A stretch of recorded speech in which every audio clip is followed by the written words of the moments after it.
धरान गएको थिएँ। उसले भनिन् मलाई म धरान गएको थिएँ,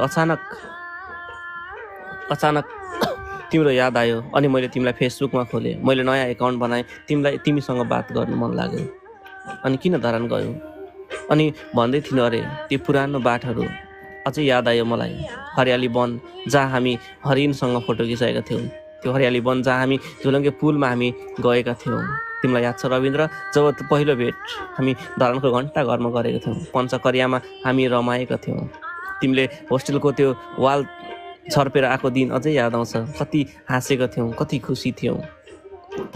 पसिनाले भिजेका थिए तिम्रा बदनहरू, तर हामी एकअर्कालाई भेट्न त्यो शीतलता अनुभव गरेको दिनहरू कसरी भुल्न सकौँ? अनि थाहा छ रविन्द्र, आज मलाई याद आउँछ, मलाई बेतना सिमसारको त्यो ठाउँ गए आँखाभरि आँसु आयो। म थाम्नै सकिनँ। जीवनमा कहिले त्यो ठाउँ नै जानु परोस् जस्तो लाग्यो।